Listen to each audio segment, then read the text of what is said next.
मेरा पति जानबूझकर अपनी बेवा बहन से लड़ाई करता था और उसे रोज पागल खाने छोड़ने की बातें करता था। मेरी ननद मुझे मुस्कुरा कर कहती कि जब तक इसका राज मेरे पास है तब तक ये कुछ नहीं कर सकता है। मैं तो ताज्जुब से पूछती थी कि कैसा राज है, तो कहने लगी कि अगर जानना चाहती हो तो हफ्ते की रात में छत पर नकाब पहनकर चली जाना, सब पता चल जाएगा। मैंने ऐसा ही किया और जब मैं छत पर गई तो मैं हक्का बक्का रह गई थी। मेरा पति और मेरी ननद आज फिर मेरे पति और मेरी ननद की लड़ाई बहुत जोर जोर से हो रही थी। मुझे तो समझ में नहीं आता था कि आखिर इनका झगड़ा किस बात पर होता है। मुझे कभी भी उनके झगड़े की वजह समझ में नहीं आई थी। एक हफ्ते में 2 बार उनकी लड़ाई लाजमी होती थी और हर बार मेरा पति कमरे में आकर गुस्से से यही कहता था कि औरत तो पागल हो गई है, इसको तो मैं बहुत जल्दी पागल खाने छोड़ दूंगा। मुझे हैरानी इस बात की होती थी कि ये दोनों बहन भाई आखिर क्या करना चाहते हैं। वह अपनी बहन को पागल और क्यों नफरत भरी नजरों से देखता है, जो कि वह उसके सिवा इसका भी दुनिया में और कोई भी नहीं। मेरी नंद बेवा हो चुकी थी और ज्यादातर वो हमारे साथ ही रहती थी, लेकिन शायद वो मेरे पति को ये पसंद नहीं था कि वो यहाँ पर हमारे साथ रहे, इसलिए आए दिन उन दोनों की लड़ाई होती रहती थी। हैरत वाली बात तो ये थी कि मुझे अभी तक उनकी लड़ाई की असली वजह पता नहीं चली थी कि आखिर वह किस बात पर लड़ते हैं। मैंने कई बार अपने पति से पूछने की कोशिश की तो वो हमेशा यही कहता था कि छोड़ो, वो तो पागल हो चुकी है, बस किसी दिन मेरा दिल किया तो मैं उस पागल खाने छोड़ कर आ जाऊंगा। और जब कभी मैं अपनी ननद से पूछती तो बाजी आप मुझे बता दो, क्या आप बहन भाइयों में इतना ज्यादा प्यार होता था, अब क्या बात हो गई है, क्या आप दोनों एक दूसरे की शक्ल भी नहीं देखना चाहते हो, वो तो आपका पागल खाने छोड़ने की बातें करते हैं। तो मेरी ननद मुस्कुरा देती थी और कहती थी कि तुम फिक्र मत करो, वो मुझे जब तक इस घर से बाहर नहीं निकाल सकता, जब तक उसका राज मेरे पास है और मेरा बाल भी बाका नहीं कर सकता। मुझे इस घर में शादी कर आए हुए 6 महीने हो चुके थे। ये शादी पूरे तौर पर मेरे माँ बाप की मर्जी से हुई थी। मैं शादी से पहले अपने पति और ननद को नहीं जानती थी। मेरी शादी तक तो वह शादीशुदा थी और अपने घर में खुश होकर रह रही थी। मेरे माँ बाप ने भी ये सोचकर शादी कर दी थी कि घर पर लड़का अकेला है और हमारी बेटी खुश रहेगी। मेरी मंगनी फिर बहुत ही जल्दी शादी कर दी गई। शादी को भी सिर्फ 2 महीने ही बीते थे कि मेरी ननद के सर पर तो कयामत ही टूट पड़ी थी। उसके पति का देहांत हो गया था और वह हमेशा के लिए विधवा होकर हमारे घर पर आ गई थी। शुरू में तो ठीक रहा था, लेकिन फिर आहिस्ता आहिस्ता मैंने नोट करना शुरू किया कि दोनों बहन भाइयों के बीच में नफरत बढ़ती जा रही है और उनमें छोटी छोटी लड़ाइयाँ होनी शुरू हो गई है। पहल तो मुझे लगा कि शायद मेरा पति हमारी प्राइवेसी को लेकर डिस्टर्ब है और इसी वजह से अपनी बहन का आना अच्छा नहीं लगा, लेकिन मैंने उसे यकीन दिलवाया कि मुझे तुम्हारी बहन के आने से कोई मसला नहीं है। वैसे भी वो जवान थी, हो सकता था कि कुछ टाइम बाद हम उसकी दूसरी शादी कर देते। अगर वो हमेशा के लिए भी यहाँ पर रह लेती तो मुझे उससे कोई भी प्रॉब्लम नहीं थी और ये बात मैंने साफ तौर पर अपने पति को बता दी थी। हालांकि मेरी माँ ने तो मुझे बहुत कुछ कहा था कि अगर तुम्हारे पति और तुम्हारी ननद के बीच में कोई झगड़ा हो रहा हो तो तुम इन झगड़ों को बढ़ावा दो और इन बहन भाइयों के बीच में नफरत पैदा कर दो और उनके ताल्लुकात कभी सही ना होने दो, ताकि वो बहुत जल्दी तुम्हारी ननद को इस घर से विदा कर दे। लेकिन मैं ऐसा नहीं चाहती थी, इसलिए मैंने वो किया जो मुझे अच्छा लगा। मैं अपनी ननद के साथ बहुत अच्छे ताल्लुकात में थी, जो हरगिज भी उसे खराब नहीं करना चाहती थी। वो मुझे बहनों की तरह ही अजीज थी, लेकिन दूसरी तरफ मुझे अपने पति का रवैया बिल्कुल भी समझ में नहीं आता था। उसकी बहन की फिक्र उसे होनी चाहिए थी, लेकिन मैं तो उसे भूल ही गया था कि उसकी कोई बहन भी है। जानबूझकर उससे लड़ाई के बहाने तलाश करता और फिर कमरे में आकर मुझे यही कहता कि अब तो मैं उसे पागल खाने में छोड़कर आ ही जाऊंगा। लेकिन मेरी ननद के कहने के मुताबिक जब तक उसके पास मेरे पति का राज है तब तक वह कुछ भी नहीं कर सकता था। शायद इसी राज के खातिर ही वह अब तक चुप बैठा था। मेरी हालत ऐसी नहीं थी कि मैं चुप कर उनकी बातें सुनती, वरना तो अब तक शायद मुझे इस राज के बारे में कुछ ना कुछ पता चल गया होता। मैं सब कुछ सुनने को बेहतर समझती थी। सोचती कि अभी अपनी नंद से पूछ लूं, तो वो कहने लगी कि सही और वक्त मौका आने दो, मैं खुद तुम्हें सब कुछ सच सच बता दूंगी। दिन यूं ही गुजरने लगे थे। मैं अपनी जिंदगी में खुश और ठीक थी। सिर्फ मुझे इन बहन भाइयों की परेशानी होती थी कि इनमें दोबारा से मोहब्बत कायम हो जाए, और इसके लिए मैं अपनी तौर पर पूरी कोशिश करती रहती थी। लेकिन इन बहन भाइयों के ताल्लुकात तो पहले से भी ज्यादा खराब होते जा रहे थे। तंग आकर मैंने अपनी कोशिश भी छोड़ दी थी, क्योंकि अब मेरी तबीयत भी ठीक नहीं रहती थी। मेरी ननद को पता चला कि वह बुआ बनने वाली है तो वो बहुत ज़्यादा खुश हो गई थी, क्योंकि उसकी कोई अपनी औलाद नहीं थी। तो उसने मेरा बहुत ज़्यादा ख्याल रखना शुरू कर दिया था। लेकिन जब मेरे पति को पता चला, उसने साफ मना कर दिया कि वो मुझे और मेरे होने वाले बच्चे से दूर रहे और अपने काम से ही काम रखा करे, जिसका नतीजा ये निकला कि मुझे अपना ख्याल खुद रखना पड़ता था और अपने काम को भी खुद ही करना पड़ता था। हमारा घर बहुत बड़ा था और उसके 2 पोर्शन थे। एक पोर्शन में हम लोग रहते थे और दूसरे पोर्शन में मेरी नंद रहती थी। मेरे पति के माँ बाप तो पहले से ही मर चुके थे, लेकिन उन्होंने अपनी जिंदगी में दोनों बहन भाइयों के लिए अलग अलग पोर्शन बना दिए थे, ताकि किसी के साथ गलत ना हो। एक दफा ऐसा हुआ कि मैं अपनी माँ के घर पर थी और मैंने इरादा कर लिया था कि मैं काफी दिनों तक वहीं घर पर ही रहूंगी, लेकिन मुझे वहां पर तन्हाई और सुकून नहीं मिला। तो मैंने सोचा कि अपने घर वापस चली जाती हूँ। इसलिए मैं अपने पति को बगैर बताए और सरप्राइज देने की नियत से घर पर आ गई थी। शायद मेरे पोर्शन को तो ताला लगा हुआ था, इसलिए मुझे अपनी ननद के पोर्शन में आना पड़ा। मैंने जब उसे बताया कि मेरा पति उस वक्त घर पर नहीं है, तो वह हंसते हुए कहने लगी कि वो घर पर ही है। तुमने जरा जोर से दरवाजे पर दस्तक नहीं दी। चलो मैं तुम्हें लेकर चलती हूँ। मुझे साथ लेकर आई और जोर जोर से दरवाजे को बजाने लगी। तो 2 मिनट के बाद ही दरवाजा खुल गया और मेरे पति का चेहरा नजर आया। वो मुझे देखकर काफी घबरा सा गया था। मेरी ननद मेरे कान में कहने लगी कि देख लो, तुम्हारा पति घर पर ही है। वो खुद तो चली गई, लेकिन मुझे अपने पति को देखकर कुछ शक सा हुआ कि वो इतना घबरा क्यों रहा है। अगर वो घर पर था तो उसने पहले क्यों दरवाजा नहीं खोला था। मैंने भी तो दरवाजा बहुत बार बजाने की कोशिश की थी। मैं कमरे में जाने लगी तो मेरे पति ने मुझे अंदर जाने से ही रोक दिया था और कहने लगा कि अभी घर में अंदर मत आओ। मैं कुछ चौंक कर उसे देखने लगी तो वो बात को संभालते हुए कहने लगा कि अंदर अभी कॉकरोच है और तुम तो डरती हो ना। तुम दूसरे कमरे में जाकर रेस्ट करो, मैं तक कमरे से कीड़ों का सफाया कर देता हूँ। मैं दूसरे कमरे में आ गई, लेकिन न जाने क्यों मेरे दिल को इतना सुकून नहीं मिल रहा था। मुझे लग रहा था कि कोई ना कोई तो बात जरूर है जो मेरा पति मुझसे छुपा रहा है। मैं शाम को अपने पति से चोरी और अपनी ननद के पास गई और उससे पूछा कि आप तो मुझे वो राज बता दो जो राज तुम्हारे पास है मेरे पति का, क्योंकि अब तो मुझे भी लगने लगा है कि जरूर कुछ ना कुछ तो गड़बड़ है और वह मुझसे कुछ छुपा रहा है। मेरी ननद कहने लगी कि अगर तुम इस राज को जानना चाहती हो तो हफ्ते की रात में नकाब ओढ़कर छत पर चली जाना, तुम्हें सारी हकीकत का मालूम हो जाएगा। मैं बेचैनी से हफ्ते की रात का इंतजार करने लगी। 2 दिन के बाद हफ्ते की रात आ ही गई थी और इस रात में रोज के मुताबिक दूध नहीं पिया था, क्योंकि मेरी ननद ने पहले ही मना कर दिया था। आधी रात के वक्त मुझे मेरी ननद का पैगाम आया और उसने मुझे कहा था कि तुम अपने पति का राज जानना चाहती हो तो छत पर चली आओ।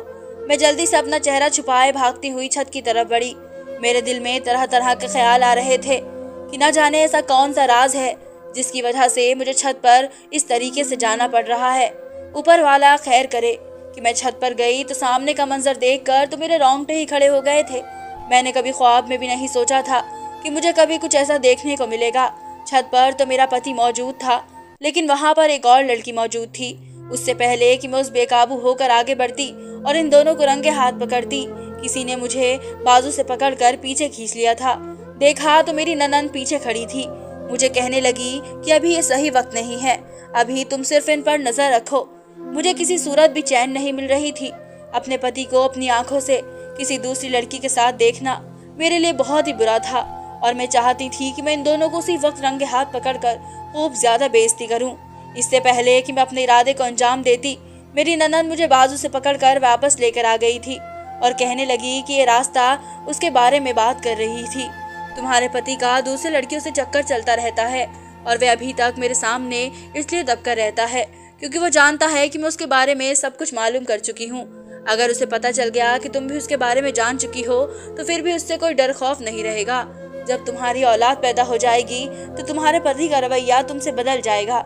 मैंने इस लड़की का चेहरा देख लिया था और सोच लिया था कि मैं इसके बारे में मालूम कर कर इसको सबक सिखा कर ही रहूंगी। उसकी हिम्मत कैसे हुई कि वो मेरी शादीशुदा पति पर डोरे डाले। मैं अपने कमरे में आकर लेट गई।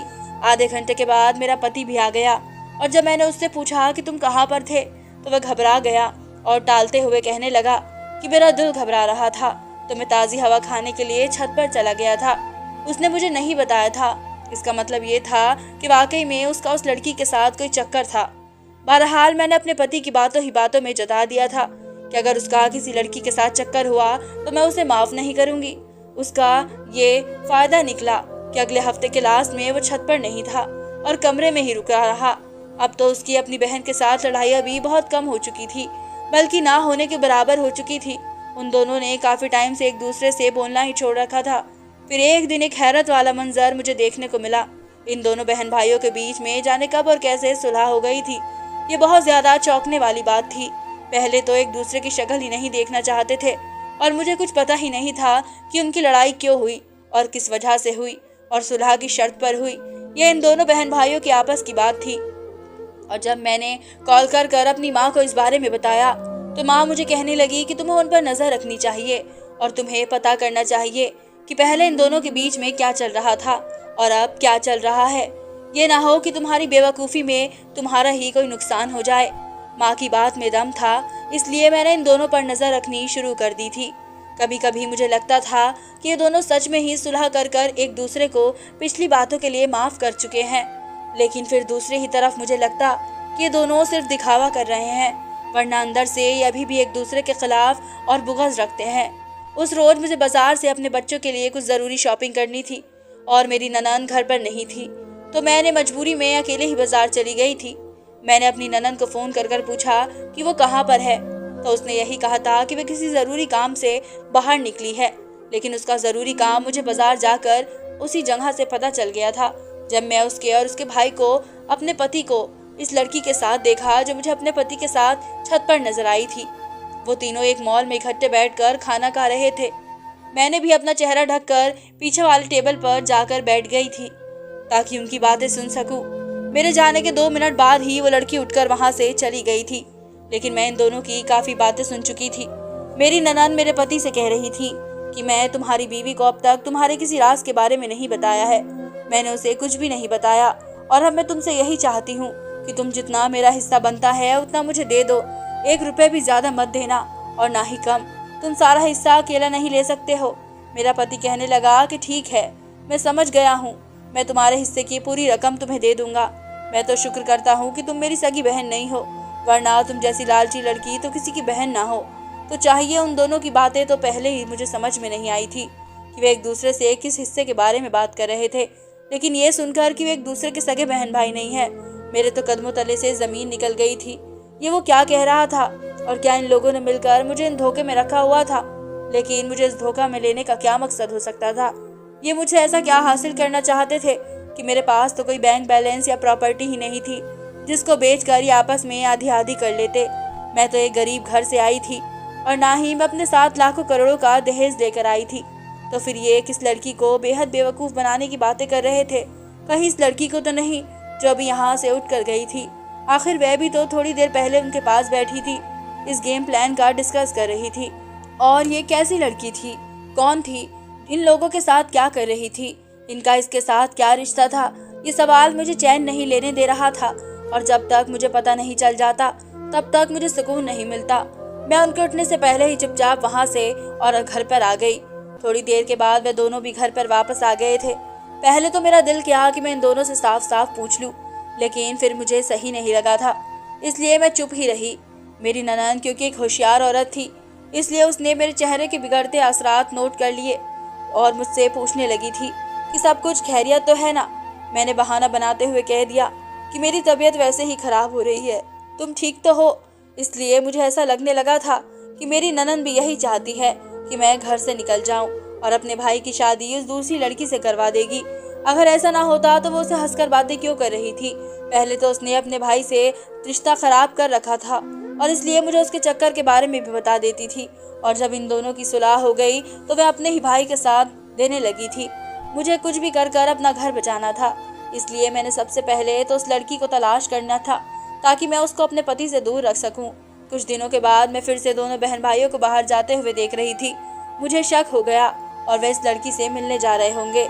मैंने सही समझकर ये फासला रखकर उनके पीछे पीछे जाने लगी थी कि आज मैं उन दोनों का पता कर ही रहूंगी, आखिर उनके बीच में चल क्या रहा है। पिछली बार तो मुझे ऐसा लगा था कि वो लड़की जैसे बहुत ज़्यादा होशियार होगी, लेकिन जैसे ही मैंने उस लड़के को देखा, दोनों के साथ देखा, तो मुझे हैरत का झटका लगा कि वह लड़की तो रो रही थी और इन लोगों के हाथ में हाथ जोड़कर कह रही थी कि मुझे इतनी दूर से बातों की आवाज़ नहीं आई थी। लेकिन ये मेरे लिए काफ़ी हैरान होने वाली बात है कि आज वो लड़की इन लोगों के आगे गिड़गिड़ा रही थी और हाथ जोड़ रही थी। आखिर ऐसी बात क्या थी? मैंने देखा कि मेरी ननद इसको तसल्ली दे रही थी और मेरे पति का मुंह भी ज़्यादा बिगड़ा हुआ था, लेकिन वो लड़की वहाँ से जाने को तैयार नहीं थी। अब मुझे नहीं लग रहा था कि शायद उसका मेरे पति से कोई ताल्लुक हो, या फिर ऐसा हो सकता है, क्या पता, मेरे पति ने उस लड़की को भी धोखा दे दिया हो। पहले उसके साथ नाजायज संबंध बनाया और अब उसे छोड़ने की बातें कर रहा हो। अब मैं और ज्यादा सोचकर अपनी तबीयत खराब नहीं करना चाहती थी। मुझे सब्र का पैमाना भर चुका था, इसलिए मैंने सोचा कि मुझे इन दोनों के पास जाकर सीधा पूछ लेना चाहिए कि आखिर मामला क्या है। मैं जल्दी से आगे बढ़ी और उनके सर पर पहुंच गई। मुझे वहां पर देखकर मेरे पति और मेरे ननद के रंग उतर गए थे। वो दोनों घबरा गए और पूछने लगे कि ये क्या है, यहाँ पर क्या कर रही हो। मैं उस लड़की को गौर से देखते हुए पूछी कि अच्छा, तो मेरे पति के साथ चक्कर चला रही हो। वो लड़की सुनकर घबरा गई और नाव में सर हिलाकर कहने लगी कि नहीं, ऐसी कोई बात नहीं है। मैंने तो किसी काम से यहाँ पर आना था और आप अपने पति को समझाओ कि वह मेरे काम कर दे। मैं अपने पति की तरफ देखकर पूछी कि क्या कह रही है, ये कैसा काम है और वह ये रो क्यों रही है। मेरी ननद मुझे कहने लगी कि तुम छोड़ो सारी बातों को, मेरे साथ आओ, हम घर पर चलते हैं, इस लड़की का मामला भी बाद में देख लेंगे। दोनों मुझे कुछ छुपा रहे थे, इसलिए मैंने जाने से साफ इनकार कर दिया। उस लड़की को कहा कि तुम मुझे सारी बात बताओ। मैंने उस लड़की से कहा कि तुम मुझे सारी बात बताओ, आखिर तुम कौन हो, तुम्हारा मेरे पति के साथ क्या संबंध है। वो लड़की कहने लगी कि मेरा नाम दानिया है, मेरे माँ बाप सोशल वर्कर है और उन्हें सेवा करने का बहुत ज्यादा शौक था। मेरी परवरिश भी उन्होंने बहुत अच्छे तरीके से की थी। मैं उनकी शादी के काफी साल बाद पैदा हुई थी और जब तक मेरी पैदाइश नहीं हुई थी उन्होंने यतीम खाने से 2 बच्चे लेकर पाले थे, और वो दोनों और कोई नहीं बल्कि ये 2 हैं जो सामने बैठे हुए हैं, तुम्हारे पति और तुम्हारी ननद जो ठग बनकर बैठे हुए हैं। ये दोनों ही थे। मेरे माँ बाप की इन दोनों को प्यार देने में कोई कमी नहीं छोड़ी थी और मुझे भी हमेशा यही कहा था कि ये मेरे बहन भाई है और मैंने भी इनको यही समझा था। लेकिन ये दोनों लालची निकले। मेरा अमीर बाप के मरने के बाद इन्होंने काफ़ी सारी प्रॉपर्टी हथिया ली, जिसको उन्होंने धोखे से लिया है। और हालांकि इन दोनों के बेटे होने के खातिर मेरा हक बनता है कि मेरा हक मुझे दे दे, लेकिन इन्होंने मेरा ही हक मार लिया और मैं इनके घर के चक्कर काट रही हूँ। मुझे आज बात आते हुए भी शर्म आ रही है कि ये मेरे भाई बहन हैं, लेकिन उन्होंने मुझे एक दिन मेरा हक देने के लिए घर पर बुलाया और रात को मुझे छत पर ले गया और मेरे साथ ऐसा किया और मेरी तस्वीर खींच ली और मुझे ब्लैकमेल कर रहा है। मैंने उससे हक मांगी तो मेरी तस्वीर एक सोशल मीडिया पर डाल देगा और मुझे बदनाम कर देगा। कहने को तो मेरा भाई है, ऐसे मेरे साथ इतना बुरा क्या कौन कर सकता है। मेरे माँ बाप ने इन दोनों को बहुत ही प्यार से पाला था। अब ये मेरी तस्वीरें भी वापस नहीं कर रहा है, ना ही मेरा हक दे रहा है। ये बात सुनकर तो मेरे पैरों तले से ज़मीन निकल गई थी कि जिस आदमी को मैं अपना पति कह रही थी वो इतना गंदा इंसान भी हो सकता है। लेकिन मैं भी बहुत ज़्यादा होशियार थी। मैंने उनके पास जाने से पहले ही अपने मोबाइल की रिकॉर्डिंग ऑन कर ली थी और जो सब कुछ मेरी ननद ने बताया था और जो सब कुछ मेरे पति ने स्वीकार किया था वो सब कुछ रिकॉर्ड हो चुका था। और मैंने उस टाइम पर अपने पति को कुछ भी नहीं बताया और अपनी ननद को ये कहकर वहाँ से भगा दिया कि तुम मेरे पति पर झूठा इल्ज़ाम लगा रही हो, तुम कोई उसकी बहन नहीं हो। और मैंने उसे धक्के देकर वहाँ से भेज दिया। जब मैं और मेरा पति घर पर आ गए तो मैं अपने पति से कहा कि मुझे बहुत ज़रूरी काम है, मेरी माँ की तबीयत बहुत ज़्यादा ख़राब हो रही है, मुझे वहाँ पर जाना है। और मैं घर से बाहर आ गई। फिर मैं पुलिस स्टेशन गई और मैंने सारी हकीकत पुलिस वालों को बता दी। मेरा बयान मेरे पति और मेरी ननद को पुलिस ने गिरफ्तार कर लिया और जो मेरी सगी ननद थी उसे पुलिस ने ढूंढ लिया और उसका हक उसे दे दिया। अब मैं अपने पति से तलाक ले ली हूँ और मैं अपनी ननद के साथ इस घर में अकेली रहती हूँ। धन्यवाद दोस्तों।